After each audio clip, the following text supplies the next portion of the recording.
Já falamos de Prosecco, degustamos Prosecco e nesse vídeo nós vamos falar um pouco dos seus concorrentes. Sim, a Itália produz outros espumantes bem famosos, não tão comerciais devido ao preço um pouco mais elevado, mas produz excelentes espumantes, como o Franciacorta. O Franciacorta, que é um espumante ali da região bem norte também, bem próximo, vou colocar um mapinha para vocês localizarem. Essa região ela foi expandida com os anos e hoje ela representa 550 hectares, uma área grande produtora de vinhos. O nome Franciacorta representa muito mais que uma denominação de origem controlada.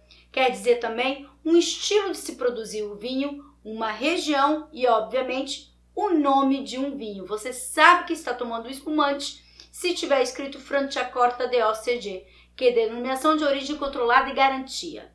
Essa classificação nem sempre foi assim. Muito tempo atrás, 1950, 1967, ainda era uma região a ser explorada por poucos produtores que lutavam sim já para fazer um vinho de qualidade na região. Mesmo assim, era permitido se produzir o espumante pelo método em tanque, o Martinoli que eles chamam.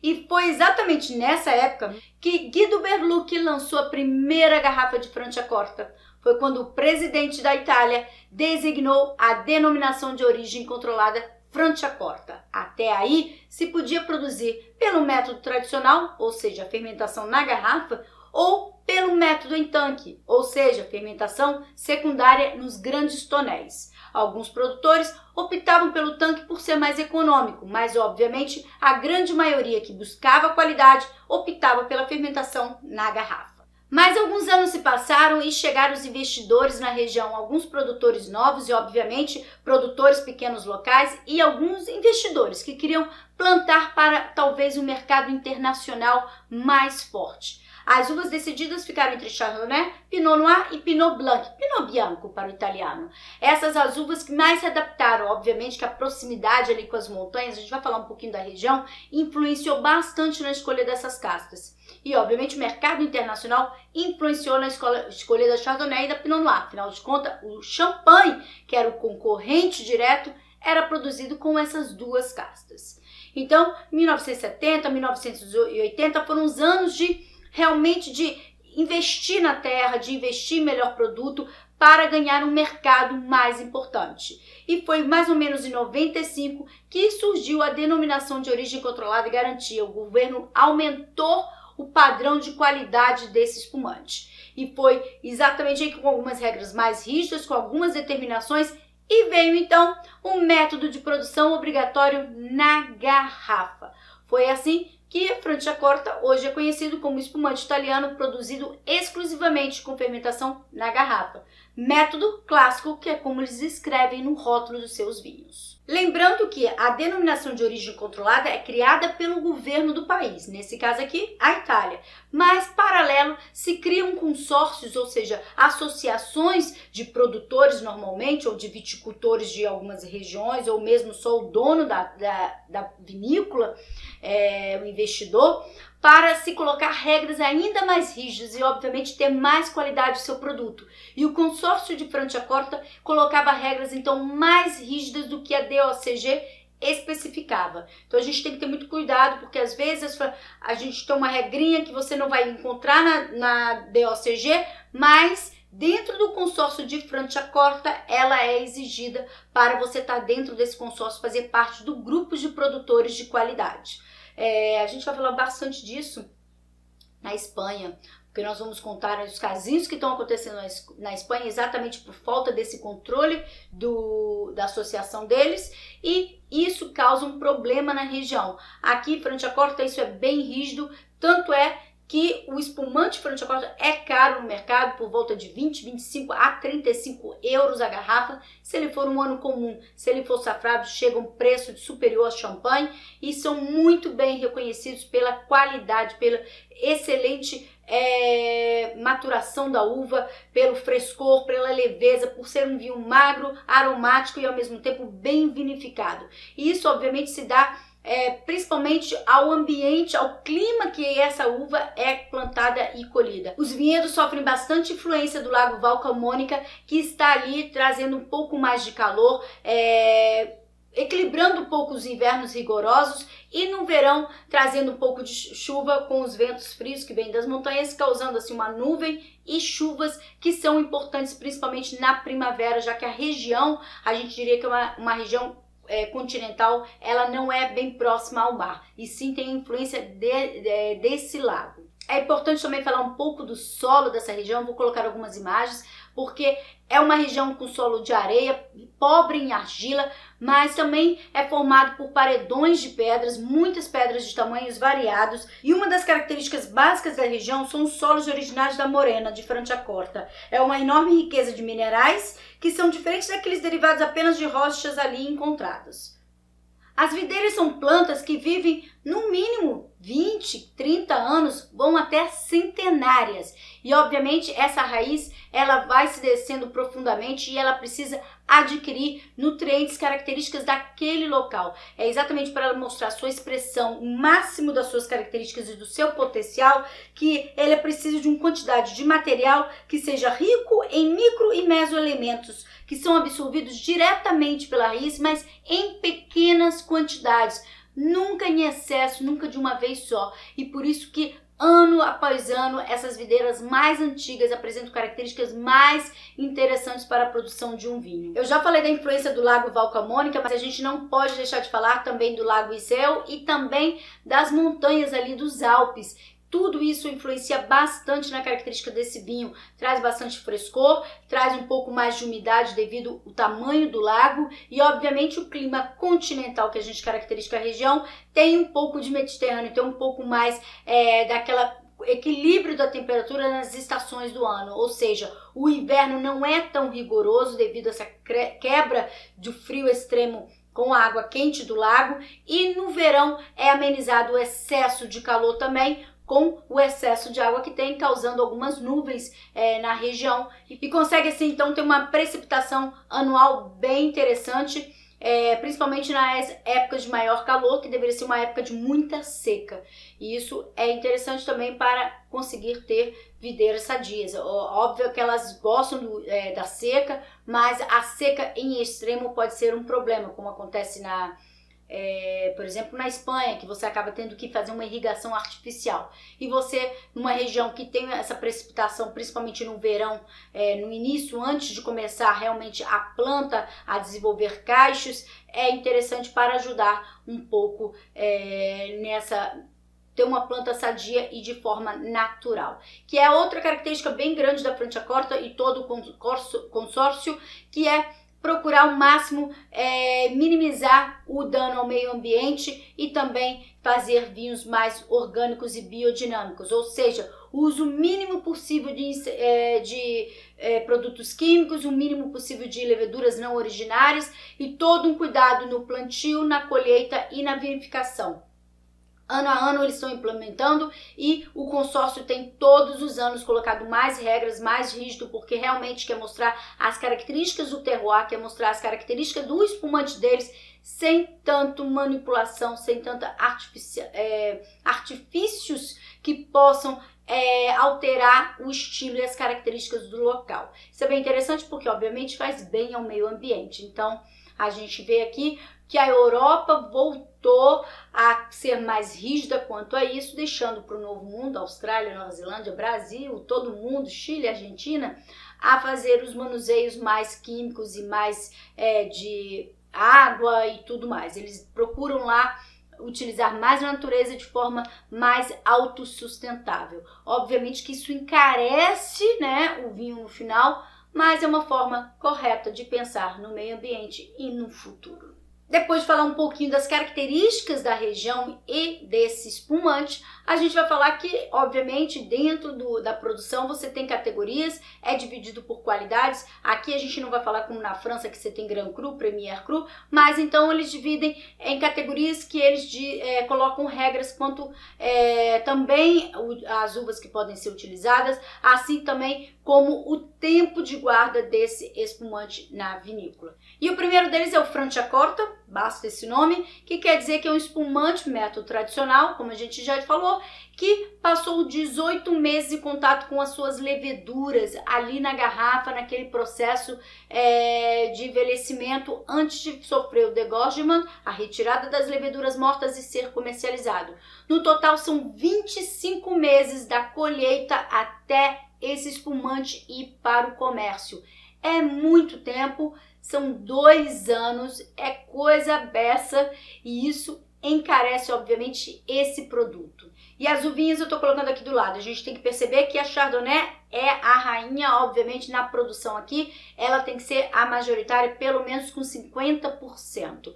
Depois a gente vai ter o Franciacorta Satin, esse só produz Brut, o anterior a gente pode ter ele de DMC, que é extra dry, Brut, até sem dosagem, sem adição do licor de expedição. Já o Satin ele sempre vai ser Brut e ele tem uma pressão mais baixa, ele é menos, vamos dizer, menos frisante. Então a gente coloca na verdade menos espumante, ele fica na categoria mais de frisante.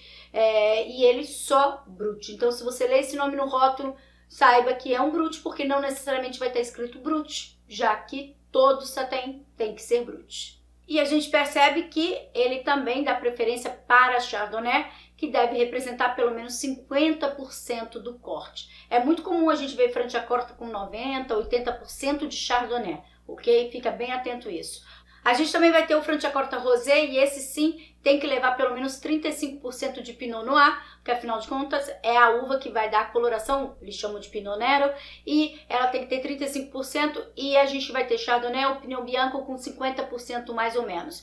Aí o que se faz? Você pode tanto fazer o vinho base, você vai fazer um vinho da uva Pinot Noir direto, pode ser tinto ou pode ser um vinho rosé dele, e depois misturar com um vinho branco para chegar a formação desse espumante rosé Franciacorta. O rosé também pode ser de Passe Doce, ou seja, sem adição do licor de expedição, até o demi-sec, ou seja, o teor de açúcar residual vai depender do licor, mais uma vez, de expedição, que vai ser adicionado para finalizar esse espumante. Franciacorta também faz o safrado, que eles chamam de milesimato, e esse é o espumante produzido em anos excepcionais, mas atenção, diferente de champanhe que exige 100% da safra do ano, aqui a gente está falando de 85% apenas do vinho base, ou seja, os outros 15% ele pode utilizar de um vinho base que ele tem parado já na vinícola, na adega, de anos anteriores. Então,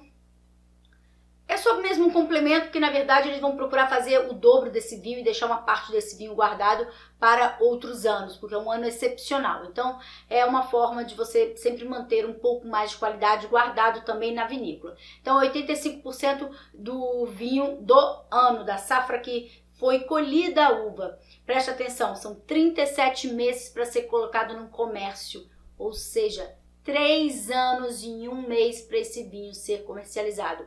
Até então, ele passou um longo estágio na vinícola, na adega, em contato com as leveduras antes de ser comercializado. É um custo bem alto e é por isso que são espumantes mais caros. E por último, a gente fala do Reserva. Aqui significa que esse vinho vem de uma base de vinho vintage, ou seja, safrado, ou seja, seria um Franciacorta milesimato, e ao mesmo tempo tem que ter mais trabalho, mais estágio na vinícola, e nesse caso aqui são 67 meses para entrar no mercado de venda. São 5 anos parados em contato com as leveduras. Então é muito tempo para ser comercializado. Total 67 meses. É um custo bem alto, não é um espumante fácil de encontrar no mercado brasileiro, mas se você for à Itália ou mesmo à França, você consegue encontrar sim em lojas especializadas, mas vai deixar um montante de euros para comprar uma garrafa dessa. Mas obviamente a gente está falando de um espumante extremamente expressivo, extremamente encorpado, e com características do local. A diferença que eu encontro bastante do Franciacorta para um champanhe é a característica da mineralidade. As características dos solos de champanhe faz toda a diferença. Lá a gente estava falando de giz, e aqui a gente falou que não tem argila, então é um solo totalmente diferenciado e obviamente dá características diferentes ao vinho, mas é excelente, é excepcional e muito elegante. Então fica a minha sugestão. Lembrando que reserva pode chegar a todas as categorias, pode ser rosé, pode ser, como eu disse, milesimato, mas se for Satém, só apenas brut. Se for qualquer outro, ou reserva, pode ser o branco ou o rosé, aí sim você pode ter um demi-sec sem dosagem do licor no final. Satém, sempre brut. Vocês podem encontrar esse nome no rótulo do reserva também. Saindo de Franciacorta, a gente vai para Trento DOC. É outra denominação de origem controlada, que não garantia, mas que é muito importante na produção de espumantes na Itália. Eu vou colocar o mapa agora e a gente vai conseguir visualizar as 3 regiões que a gente já falou, e vou colocar o Asti também, que a gente vai falar um pouquinho dele. Então a gente vai ver o Prosecco, a gente vai ver onde é que está o Franciacorta, onde está o Asti e onde está o Trento, que vamos falar agora. É uma região muito alpina, muito próxima aos Alpes, muita influência das montanhas, do frio que vem dessa região. Por muitos comentaristas, por muitos críticos e por muitos profissionais, é dito como a maior região mais promissora na produção de espumantes. Até mesmo com essa mudança climática, a região, por ser muito fria, consegue então produzir excelentes uvas e no futuro se espera que irá fazer melhor ainda. Não só pela proximidade com as montanhas, mas também pela sua altitude, está acima de 800 metros, o que contribui bastante para a madurez dessa uva de forma bem fresca. Vamos dizer que ela consegue, com frio, com essa mudança climática diurna e noturna, ter bastante acidez, uma acidez saudável, bonita, vamos dizer, de se provar, assim como aromas muito elegantes. Você consegue uma acidez, ter um processo, uma fase da uva que é muito importante, que é do momento que ela está no pintor até a colheita. O pintor é quando ela começa a pegar coloração e ela precisa adquirir sol, calor durante o dia, e à noite precisa do frescor, do friozinho. E essa mudança climática longa, diurna para noturna, faz com que a uva consiga isso de forma muito espontânea e muito naturalmente. Então, essa maturação, a região é muito fria, mas durante o dia muita insolação devido à altitude, obviamente também um reflexo das montanhas, na neve, isso influencia bastante, e durante a noite ela consegue descansar. Então a gente vai ter uma fruta elegante, com aromas educados, com acidez muito boa e magra, né? Que é a que a gente quer para um espumante. A gente não quer aquele excesso de fruta tropical, nem nada disso. Então a gente está falando de uma região que produz uma qualidade de uva excepcional.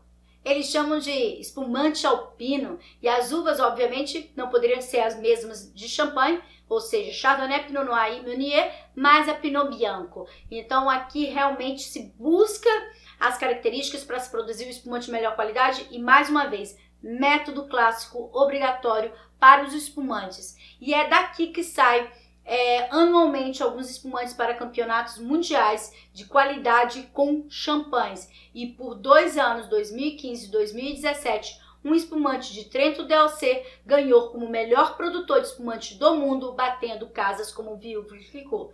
Então a gente vê o potencial que tem os espumantes dessa região. Menos conhecidos, e é aquilo que eu falo sempre, a gente acha que, não é Prosecco, então não é bom, mas que DOC é essa? Eu nem conheço. Às vezes a denominação é meramente uma forma de um produto estar no comércio, obviamente ganhar espaço, mercado, mas não significa que os produtos que não estão nela não sejam de boa qualidade ou superior. E é exatamente isso que eu tento passar aqui nesse curso para vocês, que a gente está aprendendo a teoria, a gente está aprendendo das principais denominações de origem do mundo, produtoras de espumante, mas que a gente não pode se firmar apenas nessas denominações ou apelações de origem controladas. Na verdade, existem infinitos produtores no mundo inteiro que podem estar fora de uma DO. Obviamente que a gente tem que valorizar, sim, prestigiar esses que lutaram por muitos anos para estar no grande posicionamento e também fazer a fama desse produto. Falando mais um pouquinho de Trento, a gente também vai ter as divisões, não tão rígidas como Franciacorta, porque é uma DOC, então eles talvez estejam trabalhando mais, mas são excepcionais. E todos os produtores, praticamente, que eu conheço, utilizam mais prazo do que determina a DOC, ou seja, buscam fazer mais qualidade. Então a gente diria que um Trento DOC Brut, a exigência são 15 meses em contato com as borras, mas praticamente todo produtor que eu conheço coloca no mínimo 24 meses. A gente vai ter o safrado, que aí sim vão ser 24 meses, e vai ter também o reserva com 36 meses. Eu conheço reserva de 70 meses em contato com as leveduras. Então, o que a gente tem aqui são produtores que buscam mais do que a denominação de origem controlada exige. Obviamente, estão em busca de maior qualidade para um dia chegar a uma DOCG, porque mesmo que eles saibam que produzem um melhor espumante, o reconhecimento mundial ainda se você for uma DOCG. E para finalizar esse vídeo, a gente vai falar do Asti. O Asti é ali produzido em Piemonte. A gente vai ter o Moscato d'Asti, o espumante d'Asti. O Moscato d'Asti tem um pouco menos de pressão, então fica na categoria de frisante. Já o espumante tem a pressão maior do CO2. E a gente diria que aí é um espumante doce. É um método de vinificação que eu já coloquei o vídeo aqui para vocês assistirem, que é o método de interromper o processo no tanque para manter o açúcar residual da uva e um teor alcoólico mais baixo. É interessante a gente falar que normalmente dizem que é um método em tanque, mas é importante a gente entender que eles chamam de método Asti, e assim a gente está passando aqui no curso, que é para vocês entenderem o que eles querem dizer. As pessoas chamam de método em tanque interrompido. Eles chamam de método Asti, como estamos falando da Itália, vamos respeitar esse nome. Lembrando que o Moscato sempre vai ser doce, porque esse espumante é doce exatamente por essa interrupção. Ok? Borbulhas muito pequenas, muito finas, muito delicado, porque mais uma vez não é só o método que vai dizer a qualidade, mas como você utiliza aquele método. Aqui nesse caso se faz em tanque porque você tem que interromper e quer manter aquele vinho doce, e ao mesmo tempo consegue fazer de uma forma tão delicada que você tem borbulhas muito delicadas e muito macias e cremosas ao degustar esse espumante. E sim, também é muito famoso no mundo. Na verdade, antes do Prosecco, ele fez muito sucesso, deu uma caída no mercado internacional, mas já foi bem famoso, principalmente na época dos vinhos alemães de garrafa azul e marrom, que eram docinhos. O Asti também era bem consumido, porque era aquilo que o paladar mundial gostava do vinho, né? As pessoas que não eram europeias consumiam.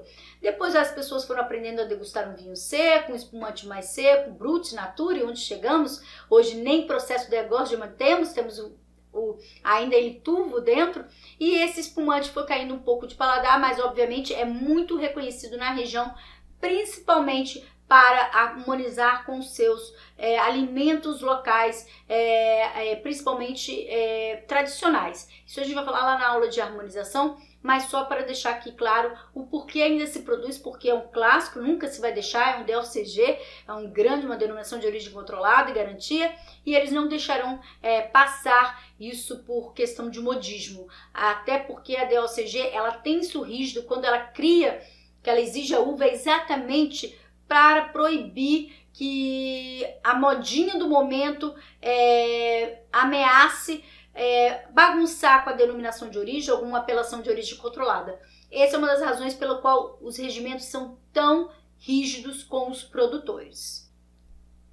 Então, nesse vídeo eu passei um pouco mais de conhecimento do mundo do vinho da Itália, os espumantes italianos, e eu deixo a atividade agora para vocês provarem esses espumantes. Leve em consideração que as regras que eu passei aqui são as regras das denominações, mas o produtor pode fazer fora da regra em termos mais rígidos para poder ter ainda melhor a sua qualidade. Quando eu falar aqui um Trento reserva 36 meses, se você pegar um Trento DOC com 5 anos, não se espante.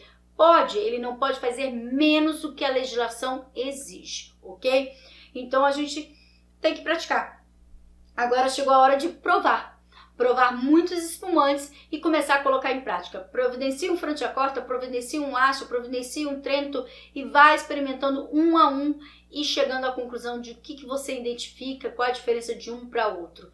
O Prosecco também a gente já vai degustar aqui no curso e pouco a pouco vocês vão degustando todos esses espumantes. Eu já deixei uma lista com algumas sugestões de espumantes para vocês provarem e, obviamente, vocês podem provar outros também. Às vezes na sua cidade você não encontra o que eu pedi, mas leve a listinha, peça ao profissional da loja ou que te indique um similar, porque você pode ter outras opções, ok? Então, até o próximo vídeo.